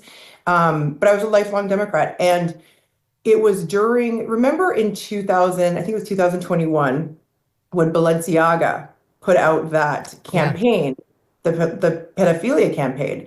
I was outraged. I was absolutely outraged. As a mother with 4 children, I was outraged. And I did not understand, Megyn, why so many people were so quiet on the issue. And on social media, some of the people that I did notice talking about it were you, Tucker Carlson, who I also didn't know who he was at the time, and Candace Owens, who, again, I didn't know who she was at the time, but I started following her because she was covering so much of it. And so when that was weaponized against me, saying, oh, she's best friends with Candace Owens, because I was opposed to pedophilia, it was really disturbing. It was very, very Candace disturbing. is radical in that way. She too is opposed to pedophilia and will fight out against it, speak out unabashedly when she sees it. And meanwhile, Kim Kardashian still backed the brand, even in the midst of all that, wouldn't break ties with them. That's what she stands for, her own access to designer wear, no matter the consequences, one of the many reasons why we do not like her. So then you leave the Real Housewives, and you and Marcellus do this very brave thing, which is actually go to the Trump White House. It's not like going to the Biden White House or the Obama White House or, a Clinton White House. It's the orange man bad, Hitler, Trump. What made you say yes to that invitation? You know what? It's the White House. For me, it wasn't even a deterrent that it is a Trump White House. You get invited to the White House. For me, it's a bucket list thing. And it was the most incredible day. I will tell you that. We were surrounded by so many open-minded, inspiring, and welcoming people. It was an absolutely fantastic ceremony. His address to all of us there was incredible. He honored so many wonderful Black Americans, and he really instilled so much hope in every one of us that was there. It was an absolutely fantastic day. Now, am I correct that Marcellus doesn't like Black History Month? I think I've heard him say you know what? ask him that question because he will answer those kinds of things in his own unique sort of way. You guys wonder the two of you sitting there like, and he's like, and you're like, no, it's good. It's good. And that's the other thing is people always think that a married couple has to agree on everything. And we do not. We do not agree on everything all the time. That's why it was very interesting. Again, going back to, when we were labeled as transphobic, we had a lot of things that we disagreed on. And I was never someone that spoke publicly about that. And he was. And it was because he did and because of his views that it was assumed that those were my views as well. But, I had never been asked if I was a Republican or Democrat. As I told you, I was a lifelong Democrat until this election cycle. And in terms of the transphobia issue, I was a lifelong athlete. I actually need bilateral knee replacements now because of what I gave to my sport. And it's just very interesting how that was something that Marcellus said so many years ago. And now there are so many people that are coming out. It's almost like it is acceptable to say that. Like Stephen A. said it recently, right? Someone who works for ESPN, he said it recently. And so that really points to, okay, well, I think we have that actually, Annemarie. Let me play that just so people know what you're talking about. Stephen A. Smith weighed in recently. LGBTQ rights and all of that stuff, I'm in full support of that. But when transgender athletes, men, are transitioning to women and they're competing in female sports, that's a different animal to me. That's not just about LGBTQ rights. That's about prying on the rights of females out there everywhere who were born female and they're at a decided disadvantage. Right on. Amen. Keep going. And again, that is something that 80% of the country is in alignment with. And there are certain things that you just cannot overlook, right? Heart size, lung capacity, VO2 max, oxygen carrying capacity. Those are just things that are undeniable, and they're not about hatred. They're not about transphobia. They're not about bigotry. They're just science, and it's fairness and safety. Your sport was basketball? Correct. So we just went on Saturday night. We went to Madison Square Garden and we watched Duke play Illinois. It's college teams, but they make the trip to like one of the bigger arenas every once in a while. And I mean, that Duke team is like a dream team. They were unbelievable. This is the men. They were so good. It was just like a thing of beauty. It reminded me of back when I just graduated law school and I saw the dream team, the Chicago Bulls with Jordan and Pippen and all those guys play, where it's just like a thing of beauty on the court. Like it's almost like a dance more than a sport almost, you know what I mean? Where it's just like there's a flow where you're like, wow. And I don't know anything about sports, but that's how I felt watching it. But the thought of any one of those guys going over and playing against the women, any one of them would be a total game changer, a literal game changer in every game in which he played. Exactly. And I'm like, and we're a sports family. Like my husband played in the NFL for 10 years. And he didn't play basketball and he could still beat me. I would never in a million years want to play against him. My 9-year-old son could probably beat me now. And another interesting thing is there's a clip of Serena Williams like years ago on Letterman. And she was talking about how, I think it was Andy Roddick had asked her if she would play against the men. And she said, no. She said, no, you would beat me 6-0 and I like to play against the women. So she really addressed this a long time ago before this was a, hot button, no-go zone topic. But because it was before this, it flew under the radar. But really, she addressed this and said the same thing. Well, it's incredible because that sort of camel's nose under the tent of like, well, let's just be fair and let these so-called trans kids play in sports, and forget what it does to the girls, has now the full camel's under the tent where they're really erasing women. Every day you awake to a new story. Thank God Trump is fighting back against it. But the left is not letting go of this easily. The trans activists are the most rabid of all activists.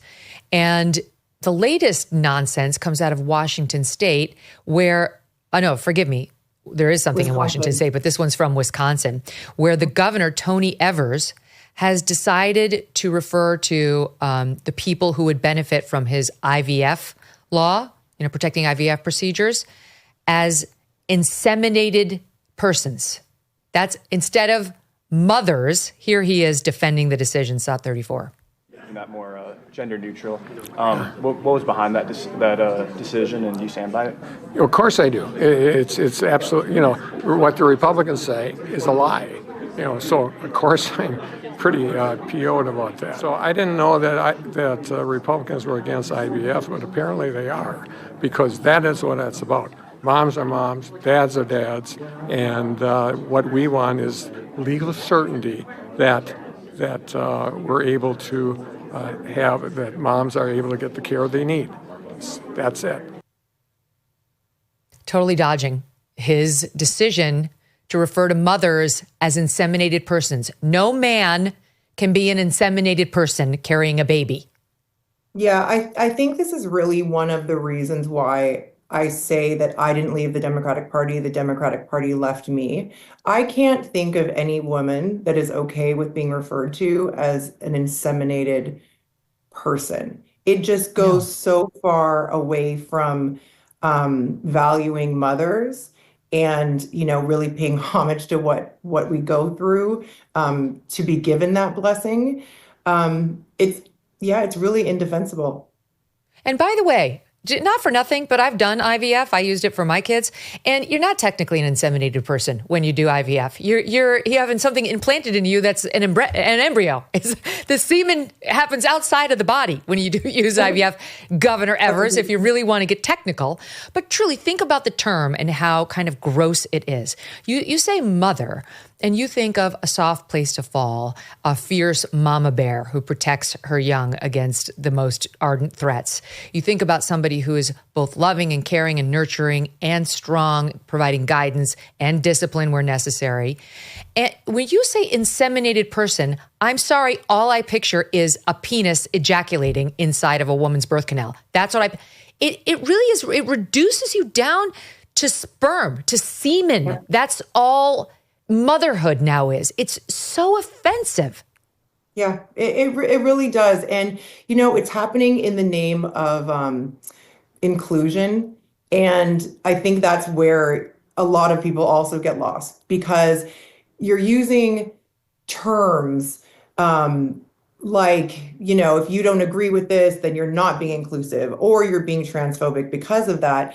And you're really doing it in a way to silence people and force hate their way for not going according to a certain agenda. And, all we're saying here is, no, we're women. We want to be respected as such and appreciated as such, and not just, relegated down to labels that don't value us as who we are. And I think that's really what's happening. So we talked on the show yesterday about the loony Maine governor, Janet Mills, who's trying to make a name for herself by not enforcing the Trump federal EOs on gender and boys trying to play girls' sports. She's going to lose, but that one's playing out in the courts. And then I mentioned Washington State. Now we have the education chief defending so-called trans athletes, claiming it is inaccurate to say that there are only two genders. Here is that man, Chris Rakadal, in SOT 33. It is quite simply inaccurate to say biologically that there are only boys and there are only girls. There's a continuum. There is a science to this. There are children who are born intersex. There are children whose chromosomes and their hormones aren't consistent with their sex at birth. Our state laws make clear that students get to identify and participate in activities based on the gender in which they identify. I'm sorry, that's just creepy. It's such a mind-bending alteration of reality. Yeah, while I do understand and I do appreciate that there are some gray areas, right? There are some situations where I do feel like the situation needs to be looked at on a case-by-case basis.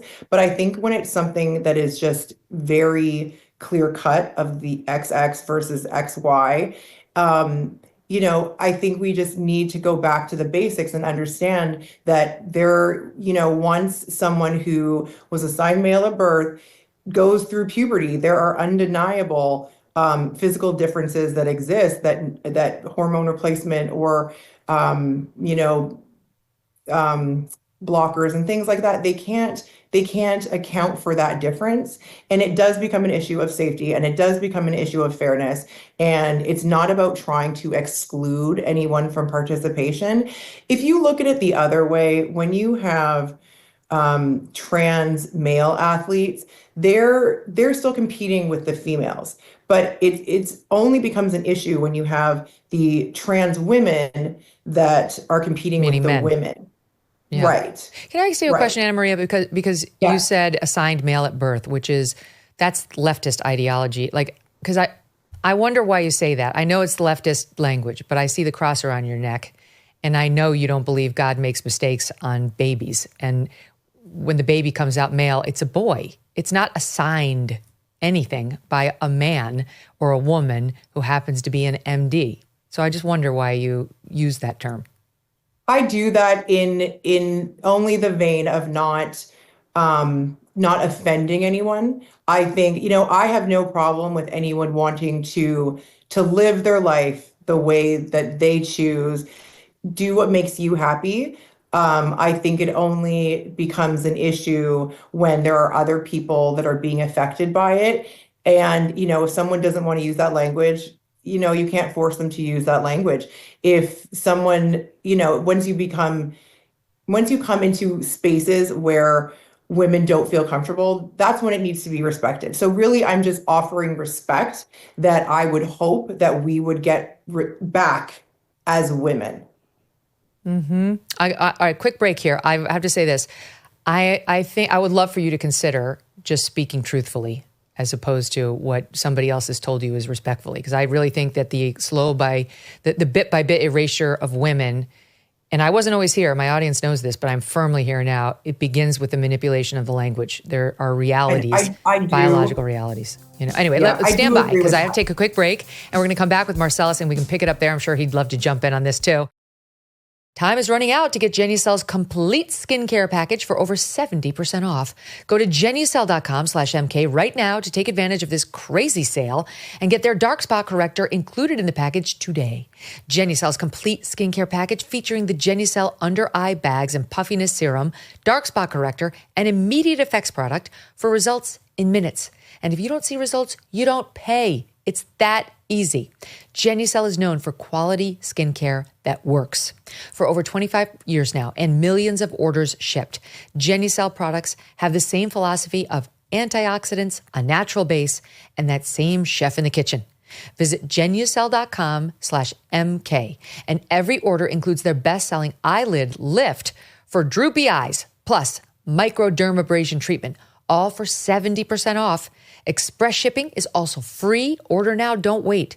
Genucel.com/MK, Genucel.com/MK. Back with me now is Annemarie Wiley, as well as her husband, Marcellus Wiley, host of Hydration Situation and more. What's Hydration Situation? Where can they find Hydration Situation, just so they know? On YouTube. Yes, you can find it on YouTube. Marcellus Wiley, Dat Dude TV. Going and growing. All right. So when we left off, I was just, lecturing. It wasn't right, but I had to do it, Annemarie, about saying assigned male at birth or assigned female at birth, as opposed to like just born a boy or born a girl. I don't know. I'm over any of the gentle language. I'm all pro truth. But what do you think, Marcellus? I mean, your wife is probably nicer than the two of us. I don't know. Yeah, it's interesting times, man. It feels like I got to a party so early that the DJ wasn't set up, no food was out, no drinks there. I've been saying this for so long, and now everyone's like on board, and I'm like, all right, I'm glad we can all dance together now, because the truth has always been there, and it's just unfortunate so many people want to read the temperature and gauge the winds and see when is it the best time to tell the truth instead of all the time. I think we will be much more unified if we just live by that truth instead of how we're feeling and some of the pandering that comes along with it. So I love the fact that my wife is speaking out and speaking the truth. There was a time where that headwind was strong in her world, and all of us have been through it. I was just born with a disposition and raised in a condition where I ain't give a damn from hello. And I'm glad to see more people are doing the same. Yes, I know. Honestly, it's a journey for a lot of people. And I think girls in particular are raised to be nice, quote, nice. And so, they don't want to do anything that would just be unnecessarily offensive to people. That's a totally normal and laudable instinct. I submit that it's been taken advantage of by not well-meaning activists who are exploiting it to hurt our young girls. And so we, as adult women, need to say, no, we're done doing that. Okay, I want to talk to you about where we are on the sports thing, Marcellus, because we have made leaps and bounds. I think Elon's buying X was instrumental in getting us all to be able to talk about what's real fundamentally. But now it got to the point where this was the deciding thing in the last election. This was at least one of the, I think it was in the swing states, but at least one of the top items in the last election. And so I wondered now, like in 4 years, whether you think there's any chance this pendulum swings back the other way if, God forbid, we have a Kamala Harris presidency. By the way, that she's already talking about running again. Yeah. I've heard and I've seen. She dressed in the part now. She's stepping up the garb so she can look more presidential. I've noticed already. Good luck with that. Yeah, I think, look, there's an overcorrection all the time in societies. If you just study world history, you know that there's always a swing of the tides and then they will go in excess another way just to find that happy medium. I don't think on this issue, when you're talking about sports and if we're talking about transgender rights, that this issue will swing back in a different direction. This issue was already misplaced from hello based off of the social elements, not the biological elements. So that conflation had a lot of people confused. And look, I understand the power dynamics in our country. I know when that headwind is in front of you and is facing you, you're saying, do I speak to power? And a lot of people felt like they couldn't. But there was this brewing silent majority that happened not only in politics, but in sports that was saying, man, if somebody doesn't step out and say what it is, what's going to happen? And finally, that first domino fell, whoever that may have been, whoever they may be, but it all adds up to now you have that strength. Now you have that courage. Now you have that movement. And I don't think it moves back in the other direction. The Democrats aren't able to let it go, which has gotten them a lot of criticism, even from their side, because smart people realize this is a loser of an issue. Here was Charlemagne the God talking about it just the other day on his show, SOT 31. Why are folks still talking about trans athletes? Like, that is a losing talking point. America's not with it, and they keep making a micro or macro with that conversation. It impacts such a small group of people, but it makes a whole lot of people think folks lack common sense. So why are they even having that conversation? And I can't believe it's states that still want to die on that hill. Like, none of these states have a high percentage of trans athletes. So what's the issue? So what do you make of that? I mean, what do you think of that, Annemarie? Let me ask you, because I think it's mostly Democrats doing that. The Republicans have said how they feel, and Trump won, so they're ready to move on. But the Democrats, if you turn into CNN or MSNBC, they're still very obsessed with this. They're still fighting for this. They're still putting on men posing as women, trying to claim that they can't have their so-called rights shut down by Trump executive orders. Yeah. I'm asked all the time, because I'm very vocal about this on my social media pages specifically.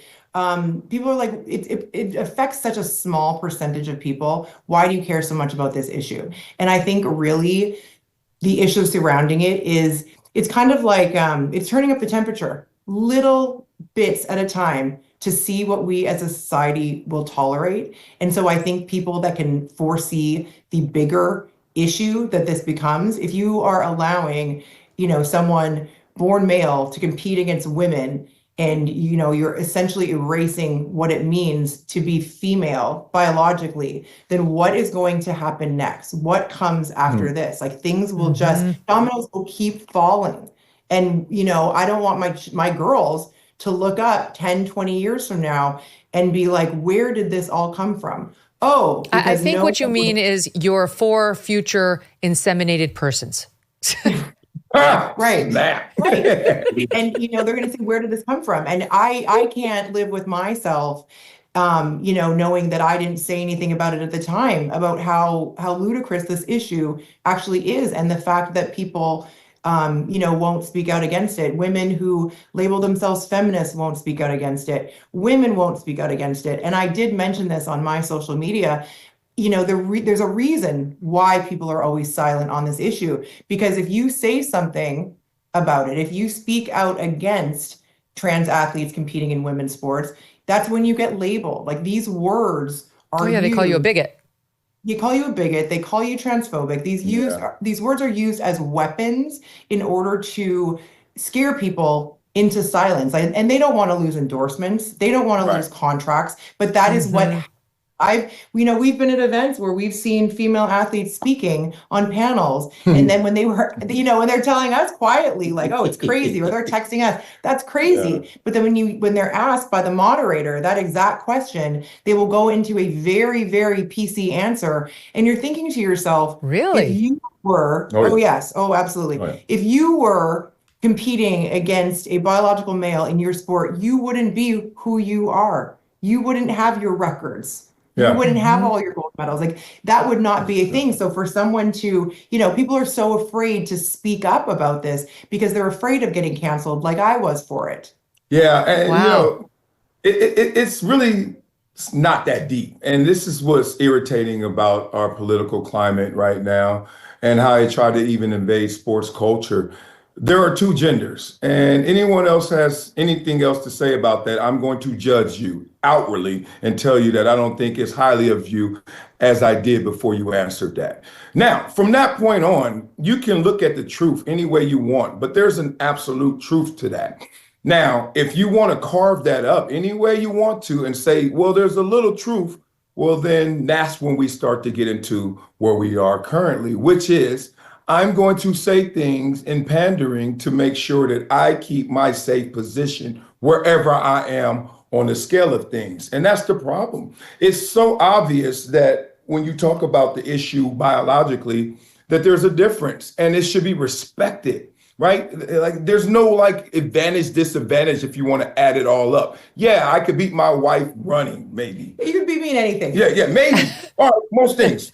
Physical, but then she can bring life. Like people don't look at the whole perspective of this stuff. Like, oh, I'm trying to beat a woman in track, and that's all it's about. No, this is a conversation that should be based off of the truth, which is a man and a woman are different for biological reasons, and it's been respected for many a years in sports, and then it got invaded by a lot of these political and social issues. I'm glad they're out, and hopefully, like Charlamagne said, so you're a football player. I think about my kids. So my boys now are 15 and 11, and my 15-year-old, who's a freshman in high school now, they have to play a sport in 7th grade for school, and so most of them play football in the fall season, but they play 7th and 8th together, and some of the schools have 7, 8, 9 together.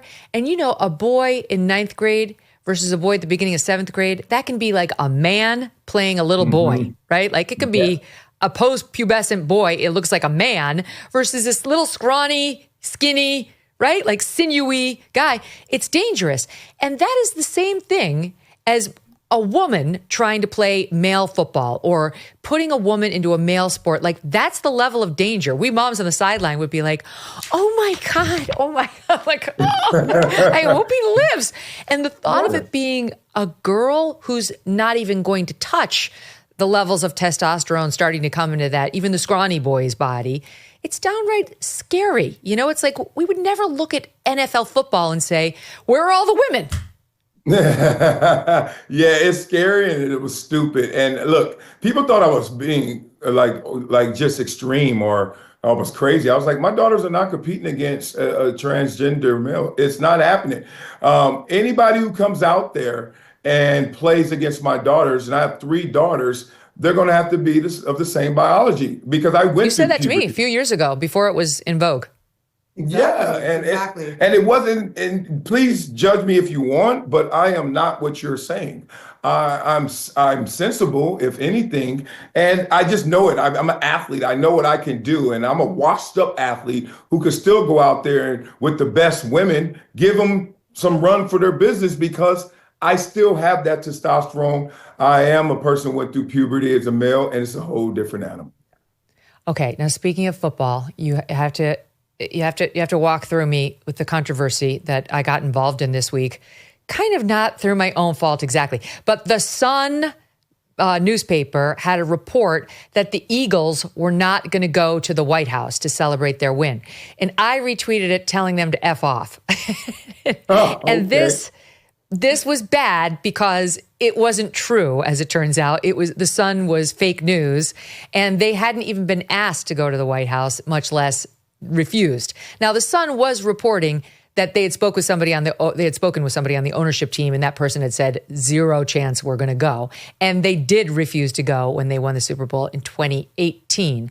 But now, in the wake of all this, people who are connected to the Eagles are reporting, and the White House is confirming that they have not yet been asked, but that the Eagles will go if asked, which would, I think, induce Trump to ask them. So it could have a very happy ending. But what is it about the Trump White House, do you think, that makes it even a question mark that the Eagles wouldn't go in 2018? And at least somebody connected to the ownership told The Sun, there's hell no, we are definitely not going to go if we win this game. Yeah, and it's sad to see the seesaw effect happen where, oh, don't ask us. And then it's like the White House is saying, well, we don't want to be embarrassed by asking and getting rejected. So both sides are sitting there playing this little cat and mouse game when you should obviously not only be honored to go see whoever the president is, but the opportunity to go to the White House like we just did last week. This is so ass backwards when you talk about why do people reject their opportunity to go to the White House. Well, I can tell you from my perspective, I see the Philadelphia Eagles, maybe some of their players, if they reject that opportunity like they did in the past, it's based on they don't want to be called a sellout. Exactly. It's as simple as that. Now, I've been called a sellout so many times that I'm like, well, rather that label than being someone who's not living their truth, not living the truth, not respecting and honoring the presidency. When we all live in this country, we pay our taxes, we have a huge amount of trust for him as he runs this country, but at the same time, you don't want that opportunity. That's fine. But the reason that it's not fine is because they're caring about the label that will be put on them. Very few Just times. define sellout. Like, what do you mean? Put some meat on that bone. Well, for me, it would be a Black person who doesn't speak for the Black cultures, not thinking about all Black people, which is crazy because we are not a monolith. But now I'm supposed to act a certain way, speak a certain way, and define my actions a certain way for the whole group. I'm not into groupthink. I don't even believe in power of the people. I believe in power of the person. There's not a single group out there, white, Black, tall, short, that you could say all are the same. So none of us should speak for all of us. That's my mindset. But sellout is, from the Black perspective, oh man, you just doing what white people want you to do, or you're not thinking for Black people. And that is a old mindset that needs to be discarded if you really want to go forward. I hope you're right, because Trump definitely reached out to all communities when he was running and then showed up at the game. You know, no president's ever gone to the big game before. That was great, right? And he was there. He was cheering on both teams. I really hope it works out. I think it's a unifying moment for the country when that happens. Yeah, what's wild, Megyn, is the fact that I met Donald Trump twice, and this is pre-politics, so this is when everyone loved him. And, you know, I judged the Miss Universe pageant back in 2003, and it was the biggest honor, and everyone was pumped. Donald Trump was in the building. You fast forward a few years, I have a friend who was a member at Trump in New Jersey, and we're out there, and he's just on the putting green. Next thing you know, we're talking. Next thing you know, we're having breakfast together. Best time. You say that now? Oh, dog, what was you doing? Why would you ever want to golf with Donald Trump? Like, it's like, are you shitting me? You haven't even met him. So a lot of times they want to say, well, the policies. I was like, yeah, he's canceling Black history, but he's inviting hundreds of Black people to the White House for Black History Month to celebrate it. So it's very hard to figure out his racism. Very confusing racism. That's a crazy way to show you're racist. But, you know. So I asked your beautiful wife about this, and she said for me to ask you, but is it true you don't believe in Black History Month? No, I don't like Black History Month. I got jokes too. Like, first of all, it's the shortest month, so stop it. But no, two, like, there's no White History Month, and I understand we have different history, but I don't need anyone to single out one time where we're going to talk and really lean into all the things that are Black. If you're not going to do it all the time, don't do it anytime, and I'm going to do it the rest of the time. You know, like, I hate when people, like, give you this little handicap sticker and lane and say, all right, it's your turn. All right, go. It's almost like when you're coaching a kid that you know is not good and everyone knows we're winning by like 90 points. It's like, all right, finally put them in. And that's what it feels like. Black History Month. I always have pride in my Black history. I always have pride in my Black presence. So why do I need this country to single it out? I don't like any of the identity politics when it comes to holidays, any of them. And especially when you have to identify them. It feels like BET, and BET is now white owned. But even when it was Black owned, I was like, I don't need to see BET because I would hate to see white entertainment television. And then people are saying, oh, no, that's every channel. And I was like, look, whatever it is, don't single me out, pander to me, pet me on the head, and coddle me. I'll be fine. Yes. I'll be myself.